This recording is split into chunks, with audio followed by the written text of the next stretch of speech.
Welcome to Bergen, a city that's both rich in history and full of modern vitality. With a population of 286,000, Bergen is the second largest city in Norway. But it wasn't always in second place. Once upon a time, Bergen was the most prosperous city in Norway, until Oslo overtook it. Bergen's port is the busiest in the country, with over 300 cruise ship calls each year, bringing nearly 500,000 passengers to this beautiful city. But Bergen is much more than just a tourist destination. It's an international center for aquaculture, shipping, the offshore petroleum industry, and subsea technology. It's also a national center for higher education, media, tourism and finance. But what makes Bergen truly fascinating is its history. As the old capital of Norway, Bergen played an important role in the development of the nation, and it was a hub for Hanseatic merchants who grew the city into a major center for trade and commerce in the North Atlantic region. So grab your umbrella and join us as we explore the historical and contemporary nuances that make Bergen so unique. Let's roll. The land of fjords, mountains, and of course, rain. Lots and lots of rain. You see, Bergen is located on the west coast of Norway, which means it's in the direct path of the Gulf Stream, a warm ocean current that brings moist air from tropical regions. And that moist air loves nothing more than to dump its contents on just about anyone. So the city gets an average of 240 days of precipitation per year, with an annual rainfall of around 2,250 millimeters. That's over 7 feet of rain. Quite a lot of water. Having grown up in Ireland, I honestly didn't think there was a more miserable, soggy place in the world. But for context, Ireland only experiences between 1,000 and 1,400 millimeters of rain, so Western Norway is on a level of its own. And Bergen literally has the title of being the wettest city in Europe. On the other hand, despite Bergen being 60 degrees north, it enjoys relatively mild temperatures. From December to March, Bergen, in rare cases, can be up to 20 Celsius warmer than Oslo. The Gulf Stream keeps the sea relatively warm, and the surrounding mountains literally block the cold air coming from the north and easterly directions. The temperatures and ample rainfall made Bergen an ideal location for farming and fishing, which in turn attracted settlers as far back as the early Middle Ages. Additionally, its strategic location on the west coast of Norway, with easy access to the North Sea and the Atlantic Ocean, made it a key player in international trade networks. Trading in Bergen may have started as early as the 1020s, but according to tradition, the city was founded in 1070 by King Olav III and was named Björgvin, meaning the green meadow around the mountains. In terms of the Viking age, this was already pretty late in the game. You see, King Olaf was present at the Battle of Stamford Bridge in England in 1066, where his father, King Harald Hardrada, saw defeat and was killed in action. This battle is essentially considered to be the last big attempted Viking raid, as Scandinavian countries had begun their conversion to Christianity. Not to mention that being a Viking was just becoming a bit too risky, with fewer and fewer undefended monasteries left for easy plunder. And King Olaf made sure that during his reign, the nation of Norway experienced a rare, extended period of peace. As such, with its peaceful and unfortunately dull beginnings, Bergen gradually assumed the function of a capital in the early 13th century, as was the first city where a rudimentary central administration was established. The functions of the capital city were lost to Oslo during the reign of King Haakon V between 1299 and 1319. In the middle of the 14th century, North German merchants who had already been present in substantial numbers since the 13th century founded one of 4 trading outposts of the Hanseatic League in Bergen. The Hanseatic League was a commercial and defensive confederation of merchant guilds and market towns in northern Europe. It emerged in the late Middle Ages around the 12th century and lasted until the 17th, with its members dominating trade in the Baltic Sea and North Sea regions, as well as playing a role in shaping political alliances and conflicts.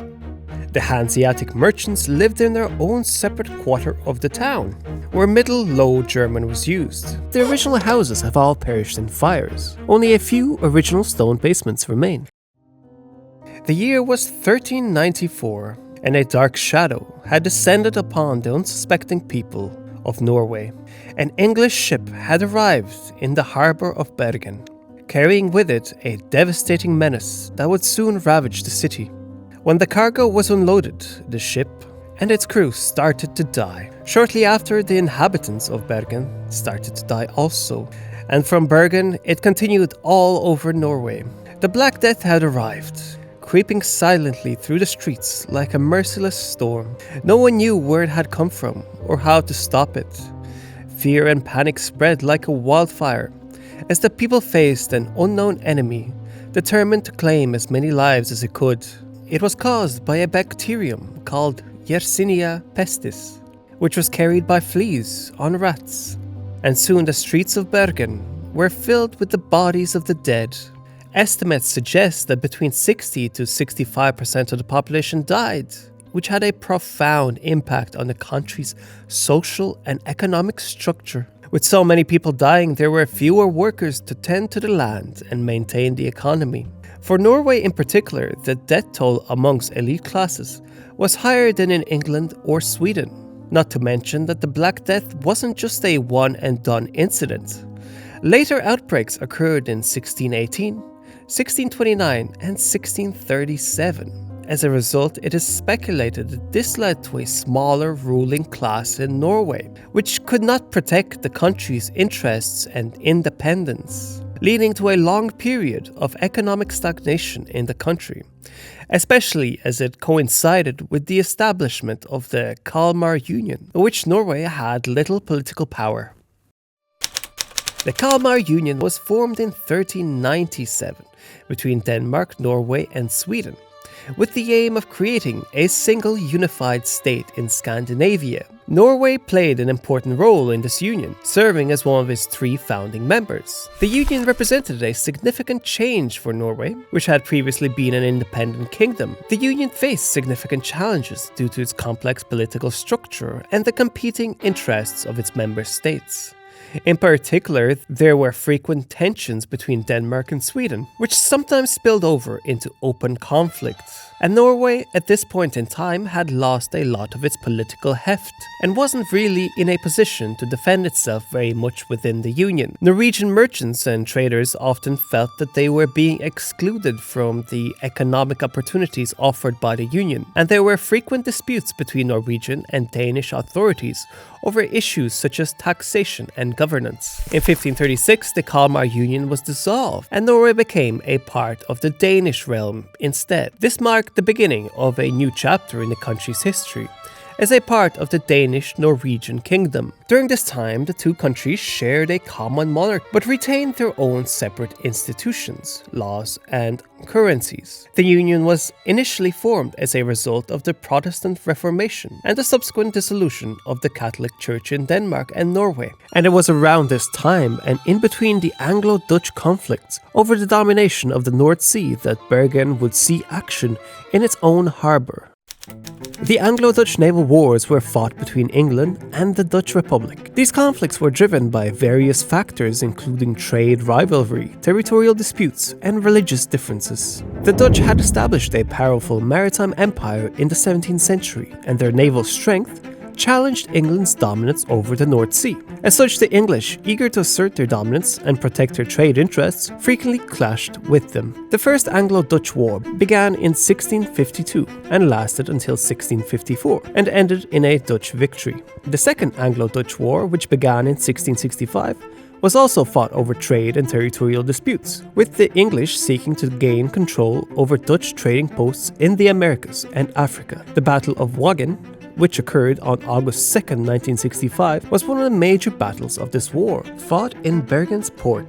It occurred because the Dutch merchant fleet had about 60 vessels stationed there. But these weren't just any ordinary vessels. 10 of them were of the Dutch East India Company, and they were returning from a long, successful voyage. In fact, the cargo held by these ships was one of the richest ever seen, laden with many luxury goods including spices, silk, pearls, diamonds, and porcelain. The total European market value was about 11 million guilders, more than the total annual revenue of the Danish crown. The English fleet, after learning about the arrival of the various ships in Bergen, decided to attempt capturing them. Rear Admiral Thomas Tidman led a flotilla of 14 warships to Bergen and blocked the entrance to the bay. Interestingly, a secret oral agreement had been made a week earlier between an English envoy and Frederick III of Denmark-Norway. They had agreed that Denmark-Norway would allow the English fleet to assault the Dutch convoy, and the loot would be shared in equal parts, despite the official alliance between Frederick and the Dutch. And so Frederick sent an order to his garrison in Bergen that they should protest the English attack, but take no action. But this order was delayed, and so the Norwegian commanders took the side of the Dutch, who weren't in breach of any conduct.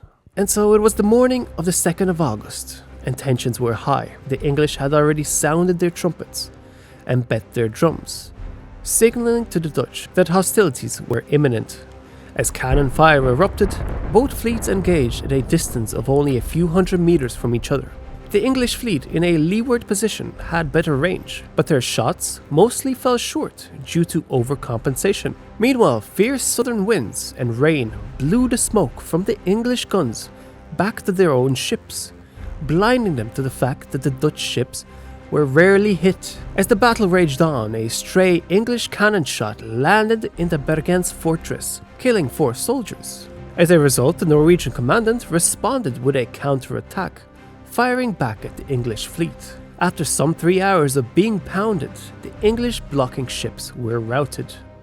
No ships were actually sank in this skirmish, but the British lost over 400 men, and the fleet had been severely damaged, while the Dutch had relatively few casualties, and only 1 badly damaged vessel.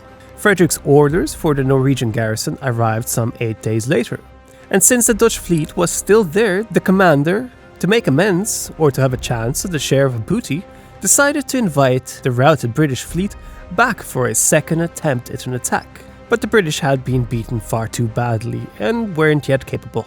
To this day, there's a cannonball embedded in the wall of Bergen Cathedral, which bore witness to this battle.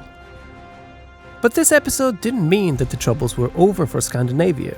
Not at all, actually, since the troubles in Europe were just getting started, with many new empires butting for power and dragging the Scandinavians into one conflict after another. During the Napoleonic Wars, Denmark-Norway initially tried to remain neutral, but this proved difficult due to its strategic location and economic ties with other European powers. The Napoleonic Wars put great strain on Denmark-Norway, and the country's economy and infrastructure suffered as a result. And so Denmark-Norway was forced to break up, and Norway went to Sweden in 1814 in exchange for recognition of Danish sovereignty over Greenland and the Faroe Islands. And it was during all this happening that the British Navy ended up blockading Bergen's port.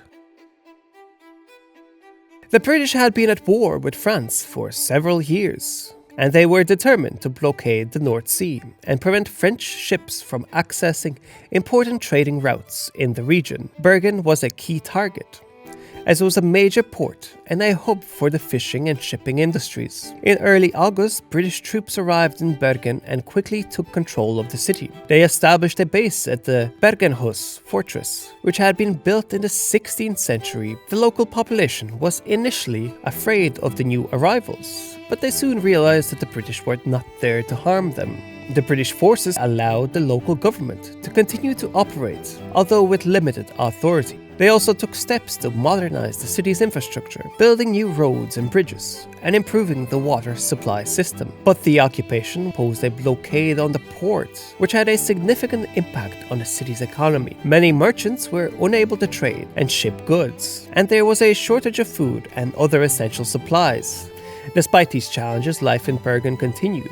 The local population went about their business as best they could, adapting to the new realities. Some even found ways to profit from the situation, selling goods to the British troops and making deals with the new administration. The occupation of Bergen lasted for 2 years, until 1809, as part of a larger peace settlement. Throughout this time, Bergen remained one of the largest cities in Scandinavia, and it was Norway's biggest until the 1830s, when Oslo finally overtook it. At this time, Norway was ruled as a part of a union with Sweden, known as the United Kingdoms of Sweden and Norway, which was established in 1814, after the Napoleonic Wars. However, this arrangement was not popular with many Norwegians, who felt that their country was being dominated by the Swedes. In 1905, a dispute between Norway and Sweden over the terms of the union led to a constitutional crisis and the dissolution of the union.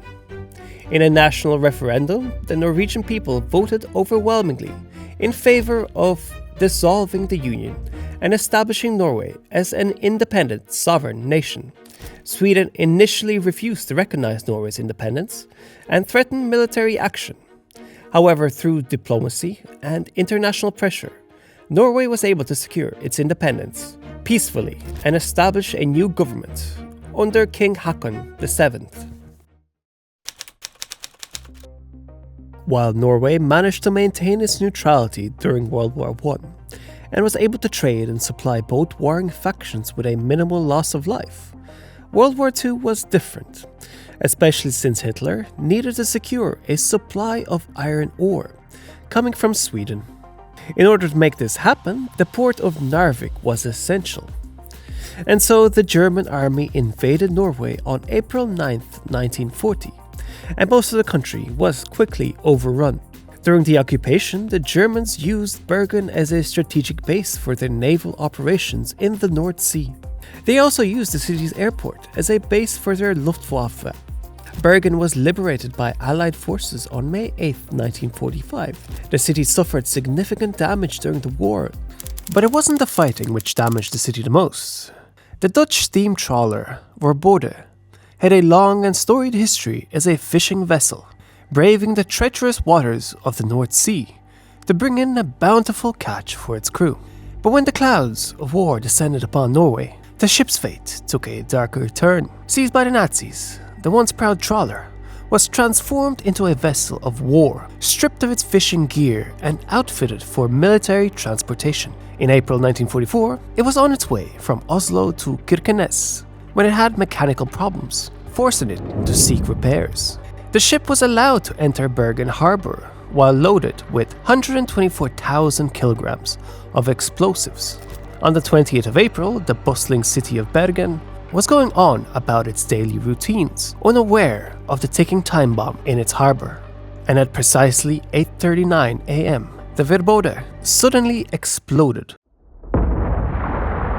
The blast was so powerful that it created a water column hundreds of meters high, spreading heavy debris everywhere. Several ships that were nearby were thrown onto land, and Verbode's anchor was discovered later on top of a mountain, 3 kilometers away from the blast site. The air pressure from the explosion, along with the tsunami that followed, flattened entire neighborhoods. The force of the impact was so strong that it destroyed wooden houses, leaving 5,000 people homeless in its wake. The disaster claimed the lives of 160 people, and a further 5,000 were injured.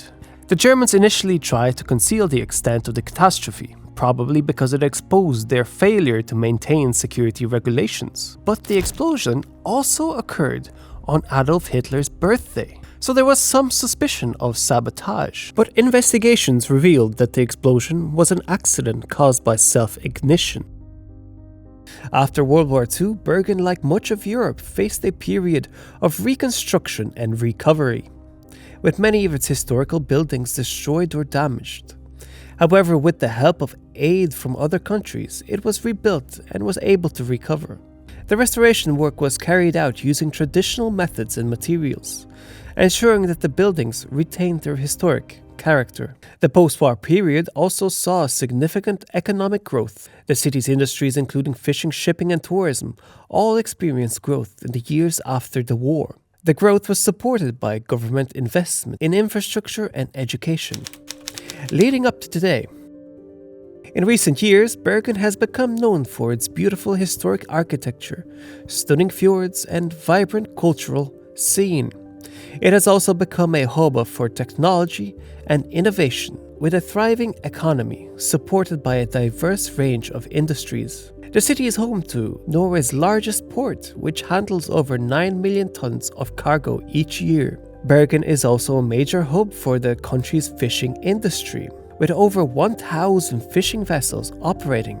Another significant sector is tourism. The city's picturesque location, surrounded by mountains and fjords, makes it a popular destination for tourists from around the world.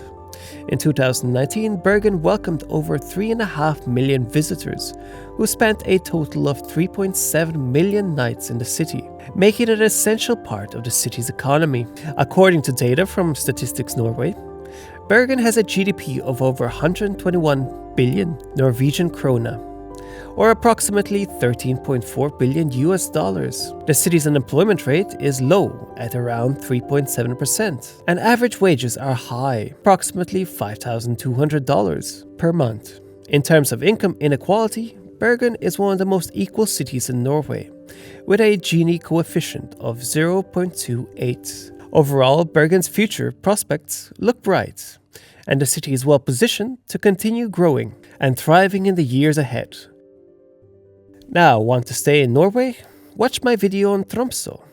It's way up in the north of Norway, an amazing city with some more unique challenges.